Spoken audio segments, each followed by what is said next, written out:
बातमी झिका संदर्भात पुण्यात झिकाच्या रुग्णसंख्येत वाढ होताना दिसतेय। पुणे शहरात आता झिकाची रुग्णसंख्या 12 वर जाऊन पोहोचली आहे। आणखी एका गर्भवतीला झिकाचा संसर्ग झाल्याची माहिती समोर येते। झिकाचा संसर्ग मुख्यत्वे गर्भवतींना होताना दिसतोय, त्यामुळे आता आरोग्य प्रशासन सतर्क झालेलं आहे। पुण्यात झिकाच्या रुग्णसंख्येत वाढ होताना दिसतेय। पुणे शहरात झिकाची रुग्णसंख्या आता 12 वर जाऊन पोहोचलेली आहे। आता आणखी एका गर्भवतीला झिकाचा संसर्ग झालेला आहे।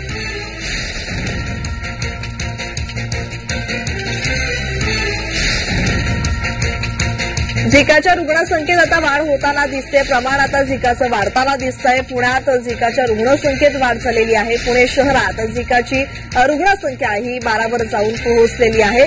मुख्यत्वे गर्भवतींना झिकाची लागण झालेली पाहायला मिळते आणि आणखी एका गर्भवतीला झिकाचा पुण्यात संसर्ग झालेला आहे। त्यामुळे आरोग्य प्रशासन सतर्क झालेलं आहे। या संदर्भात अधिकची माहिती देत आहेत आमचे प्रतिनिधी अजिंक्य धायगुडे। अजिंक्य, पुण्यात झिकाच्या रुग्णसंख्येत वाढ होताना दिसते। आरोग्य प्रशासन यावर आता काय पावलं उचलताना दिसत आहे? नक्कीच खरं तर पुणेकरांसाठी ही चिंतेची बाब आहे। आणखी एका गर्भवती महिलेला झिकाचा संसर्ग झाल्याचं समोर आलेलं आहे। पुणे शहरात आतापर्यंतची एकूण जी झिकाची रुग्णसंख्या आहे ती 12 आहे आणि गंभीर बाब म्हणजे या 12 रुग्णांमधील 6 महिला गर्भवती महिलांना हा संसर्ग झालेला आहे।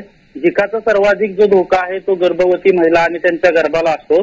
त्या अनुषंगाने आरोग्य विभागाकडून काळजी घेतली जात आहे, प्रतिबंधात्मक उपाय केले जात आहेत, डासांची उत्पत्ती होणारी ठिकाणी उद्ध्वस्त केली जात आहेत आणि नागरिकांना देखील तसं आवाहन केलं जात आहे की डासांची उत्पत्ती होणारी जी ठिकाणं आहेत ती उद्ध्वस्त करा किंवा तसं काही असेल तर महापालिकेला कळवा। त्याचबरोबर जे खासगी हॉस्पिटल्स आहेत त्या ठिकाणी झिकासारखे जे लक्षण असलेली रुग्ण जे आहेत त्यांची माहिती खासगी रुग्णालयांनी महापालिकेला त्वरित द्यावी अशी देखील आता महापालिकेकडून खासगी रुग्णालयांना नोटीस देण्यात आलेली आहे। महापालिका प्रशासन अलर्टवर आहे, परंतु पुणेकरांसाठी चिंतेची बाब आहे की दिवसेंदिवस या संसर्ग जे आहे ते वाढत चाललेला आहे आणि यामुळे गर्भवती माता आणि त्यांच्या गर्भाला मोठ्या प्रमाणात धोका होऊ शकतो। धन्यवाद अजिंक्य, तुम्ही दिलेल्या माहितीसाठी।